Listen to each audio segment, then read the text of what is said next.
Good day and a huge welcome to the channel. Today's video is going to be a lot different to what I normally produce, but please bear with me. I strongly believe at the end of this you'll have a better insight to what the coronavirus is and what it's all about.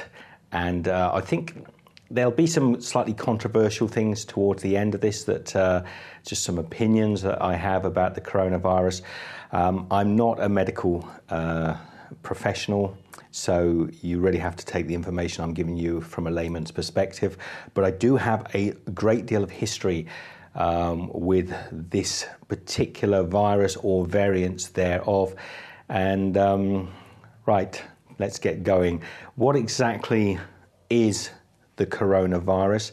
I think it's important perhaps, or I will just say, I would have done this earlier, but I've had a bout of the flu, influenza, a really quite a bad bout. The last 10 days, I've been pretty much out of it. And I wanted to do, as many of you know, Michelle and I, we've been traveling now for 5 years around the world. We've been to some of the areas around the world that are now heavily affected by the coronavirus, not recently, and hence I'm pretty sure the flu I've had is a common influenza flu. But I would have done this earlier, but I've been just out of the system. In order to understand the coronavirus, as it was called, I think it's been given some other names. It's also called the Wuhan Flu because it came out of the Wuhan area of China. And some people take offense by the name Wuhan Flu. And I should say, if you're probably taking offense about that, you're probably taking offense on behalf of somebody else who really doesn't care at all. But you do have to understand the history of the coronavirus. Now, my connection with this goes back to the 90s and the early 90s. I used to live in Hong Kong and work in Hong Kong for many years. And so let's look at this virus, where it originates from. For decades, there was a variant of the flu that came out of China through Hong Kong, and we tended to refer to it, it was commonly known as the Hong Kong flu. The reason it was called Hong Kong flu was because during the sort of 80s and 90s, 70s perhaps even, the only trading point into China, which was still fairly closed, was through Hong Kong into Shenzhen, Guangzhou. These were the areas where most of the trading went. It was very difficult to get a visa to travel into China. It was still pretty much a closed society. Now, every year in the West, we have outbreaks of influenza. Influenza is now taken fairly seriously by the medical professions, and it's why we offer vaccines to people who are frail, the elderly, or people that have illnesses are often offered the flu vaccine. Despite the fact that vaccines are given throughout the West, I think last year's figures is somewhere between, you can expect to see between 300 and 600,000 people that will die of the common sort of influenza outbreaks every year. That's over 500,000 people every year in the recorded world, or the countries that actually record these statistics. So this is common influenza. When I was living in Hong Kong and traveling into China, every year, even from when I was a child, variants of the flu came out of China, and they were commonly called Hong Kong flu. I remember being in my office in Hong Kong during the mid-90s. It may have been 95, 96. I'm not doing all the research and facts and figures for you. This is just trying to give you an understanding of what's going on and what this virus is about. I remember in the mid-90s, we were in our office in Hong Kong, and there was this new thing came on the news. It was called bird flu or avian flu.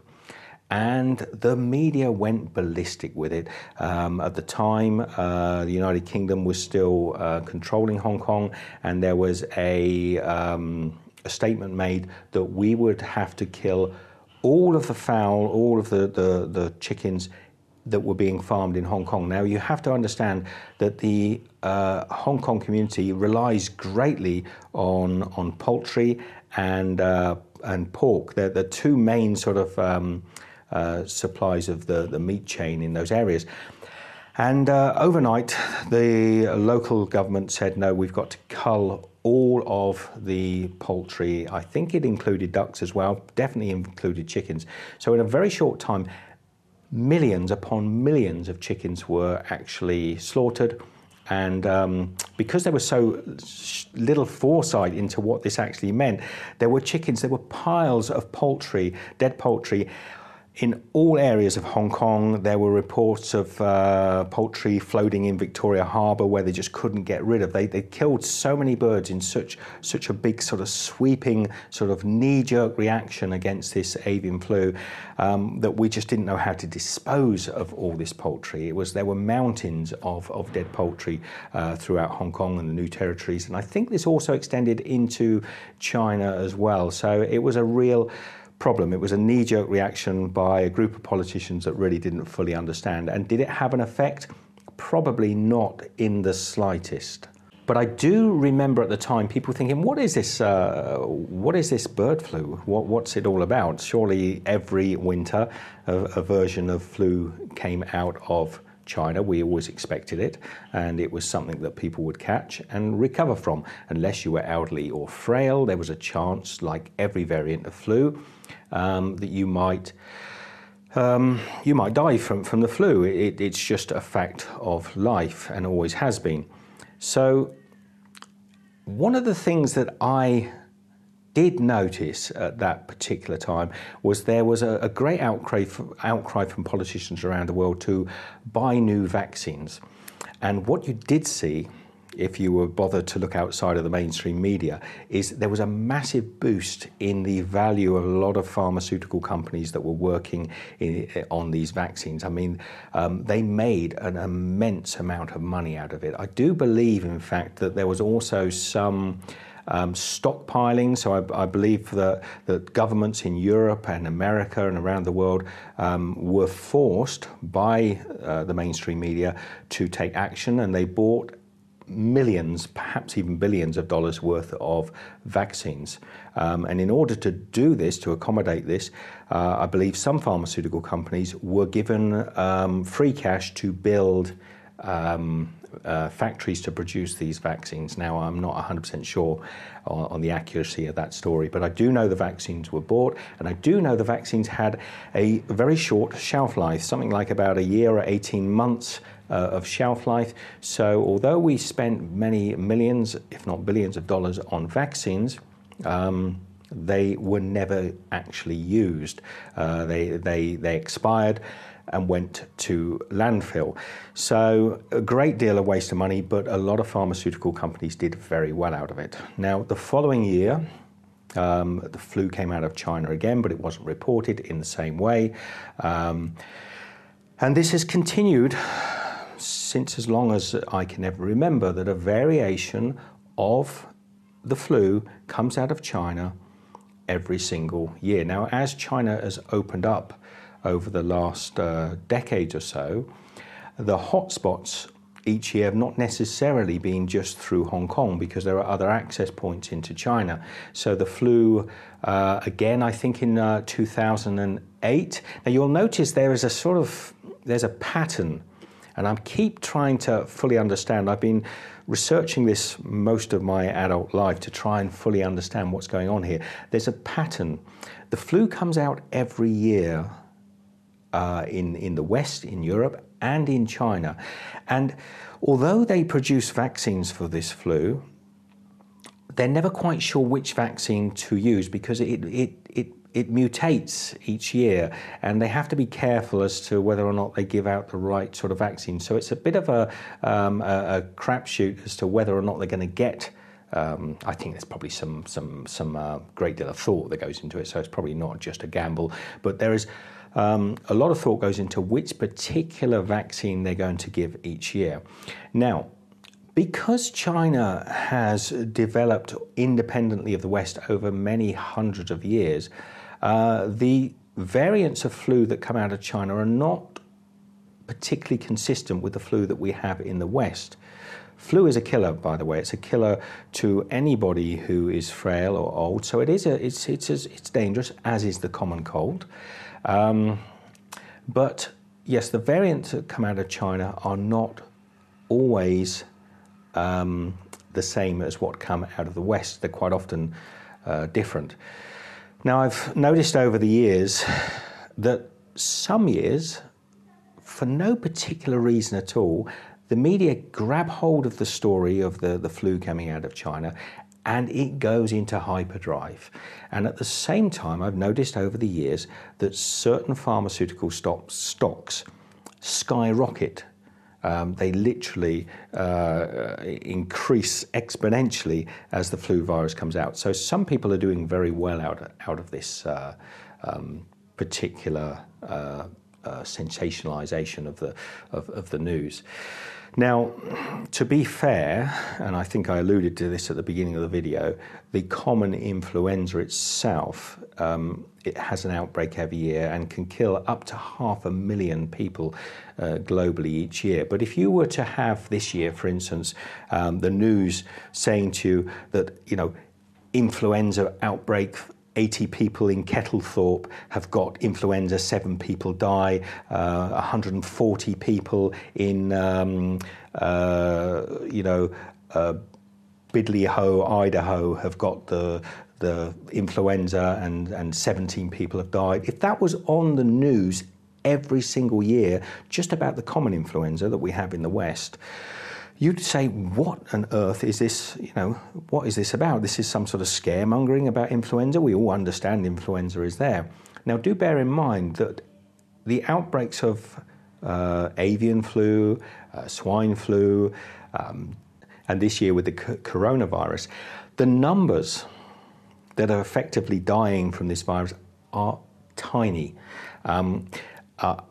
compared to common influenza. Now, I thought it was notable a few days ago when the Prime Minister of the United Kingdom made a speech in Parliament where he said to the press that were there that if you were to catch the coronavirus, most likely you would have flu-like symptoms and recover from it. Most people will. And he said that in open Parliament.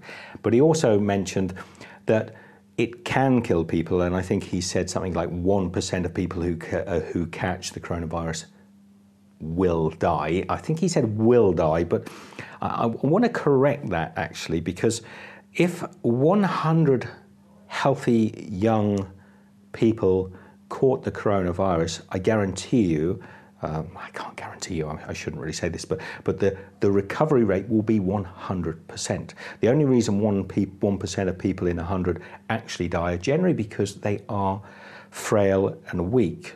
So in contrast, if 100 very poorly elderly folk who would normally be at great risk from dying of influenza caught the coronavirus, the figures may be a lot higher. So as a percentage, they're talking about 1%.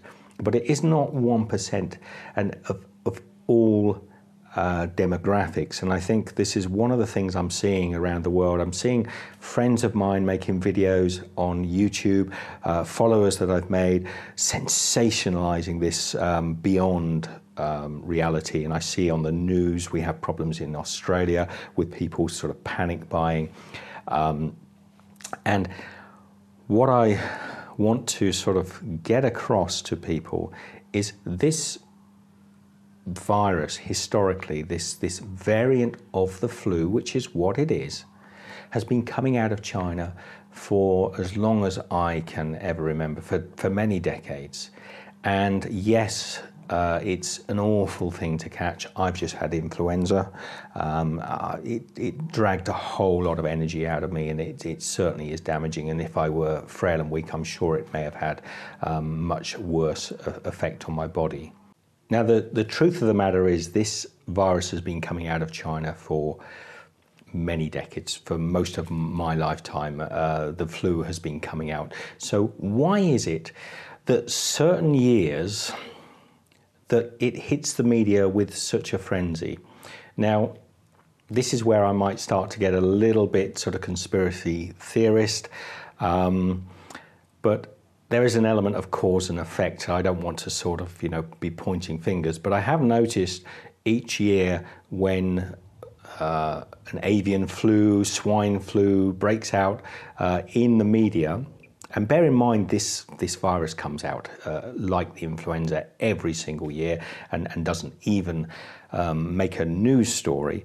That each year this comes out and has this sort of media frenzy, you do notice a massive increase, an exponential growth in the value of a lot of pharmaceutical companies. Now, cause and effect, this is going to happen anyway, but it does seem a little suspicious that this happens,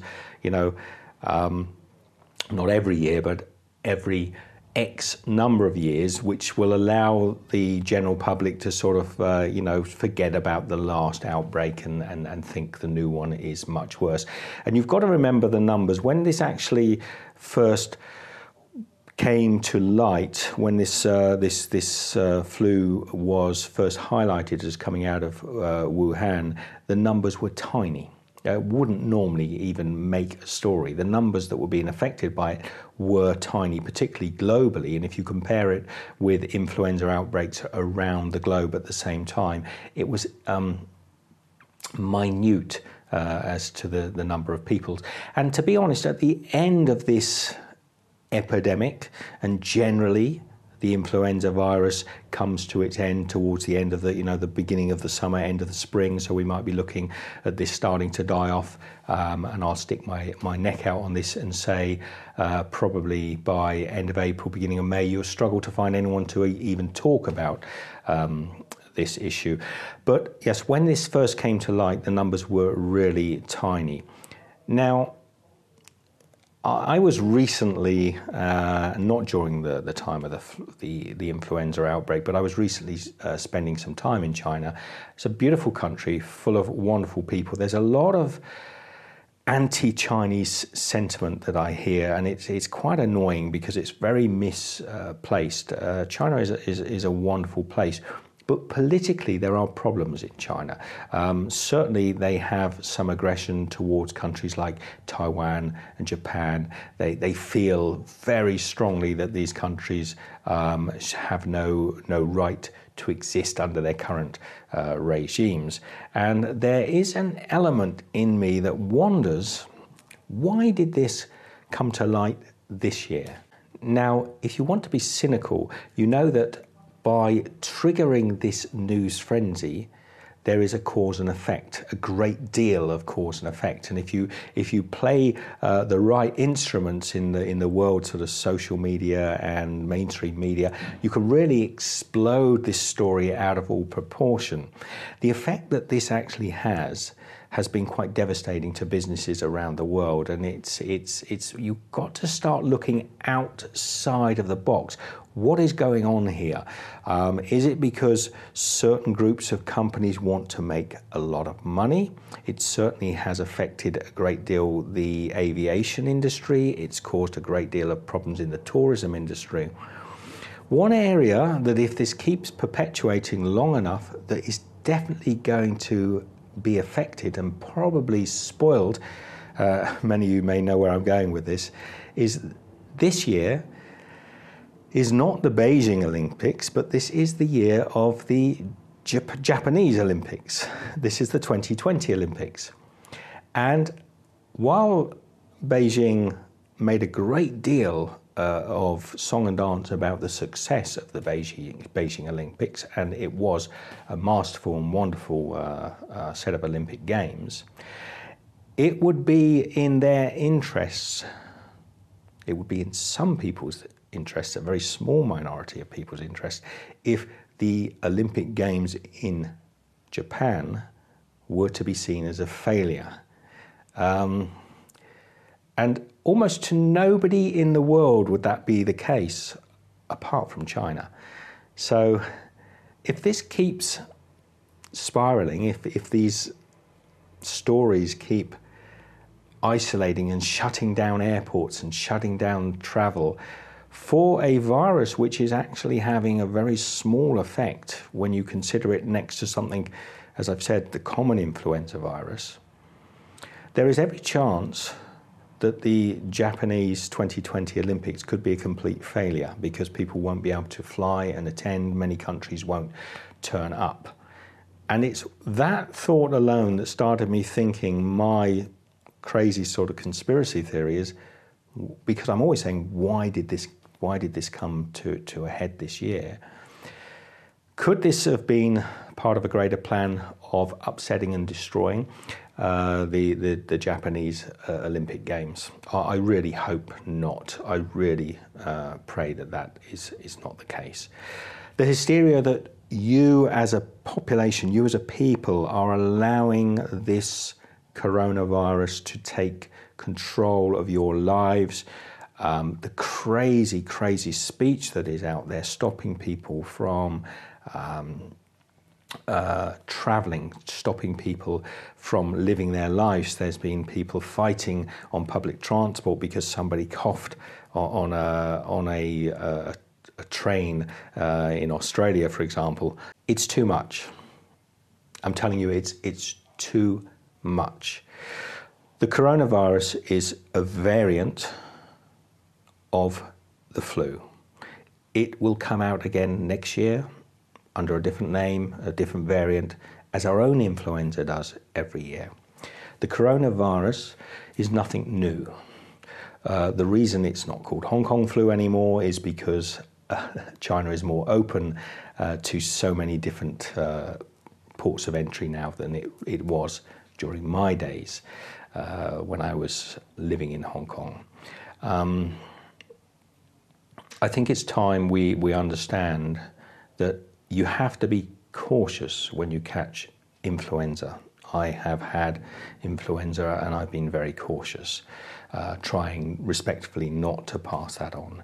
And you have to be the same when you get a version of the Wuhan flu, the flu that came out of China, COVID, whatever they want to call it, coronavirus, whatever they want to call it. You have to be careful. You have to be realistic that these versions of influenza will hit you hard, and if you're young and fit and healthy, pretty much you'll feel awful, but you will get over it. Just like regular influenza, weak people who are very elderly and frail, it can be a killer, and they should take the precautions they should be taking every year against catching influenza. Yes, we should be addressing this issue, but to the extent that we're addressing it at the moment just seems completely disproportionate to actually the way we should be addressing it. And the fact that it's been given airplay in parliaments and on the news and on almost every social media channel, to me is just frustrating. It's frustrating because I lived through many decades of seeing this flu come into our society with barely even an observation or comment, a tiny bit of advisory information from the medical profession, saying be careful, as a new strain of flu has come out from China. It is just the flu, everybody. It is just the flu, and it's. I've just had the flu, and I can tell you, it taken a lot of energy out of me. I could barely walk 100 meters this last week without wheezing and puffing and being out of breath. It is a variation of the flu, and I would say to you now, be careful. This time of year, be careful if you start to show symptoms of any of the flus that are out there. You should isolate yourselves just a little bit, but I think we've got to take this into reality. There's nothing different this year than last year. There's nothing different. Flus came out of China last year as well, and they did so the year before. There's nothing different. Well, the only difference is it's the way the media is handling this. So anyway, be safe, be good. We certainly are always very cautious during the winter months of trying to avoid. Unfortunately, because we've been doing a lot of traveling lately, I've come across people who have passed the flu on to me. But you can, with very simple hygiene, even keep it away. Michelle's here with me today to keep it away, even from somebody that's living in the same space as you. You can actually avoid passing it on. Drink lots of water, keep well hydrated, and you will get over it. And to be honest, as far as the coronavirus is concerned, it doesn't concern me. It wouldn't stop me traveling. It wouldn't stop me traveling to Italy. It wouldn't stop me traveling to China even, or anywhere in the world, because I'm relatively fit. If I catch that virus, it will be not pleasant, but I will get over it. And for those of you that are, shutting down your businesses, and would you do this just because of influenza? Anyway, be good. Share your thoughts. I hope I'm not too controversial. I just really wanted to make this video and explain to you a little bit about the history of these variants of the flu. It is a variant of the flu after all. Please don't try and glamorize it to be anything more than that.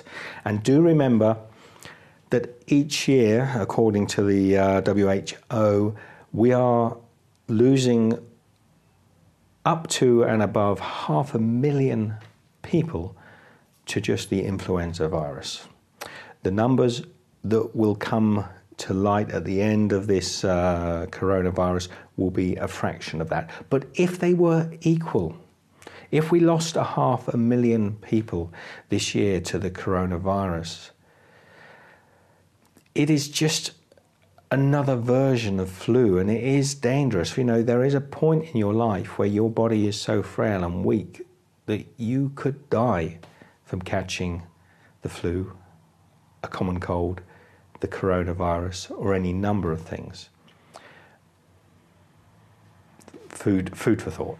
Anyway, love you all. Share this video, and we'll get back to something a little bit, whoops, nearly knocked my sound off. We'll get back to something a little bit more jolly maybe in the next video. Take care. Oh, and I just wanted to add, my videos of the wet markets in China have had taken a little peak lately, but there's a lot of really nasty, negative, racist comments on those videos, and I won't tolerate them. The people in these wet markets that I went to in China are just wonderful people. The wet markets are amazing and fantastic. And actually, the comments that people have been saying about these wet markets, these areas aren't even infected by the coronavirus. These are very healthy, strong parts of China, as are most areas of China. And I think it's time we started traveling again and getting on with our lives.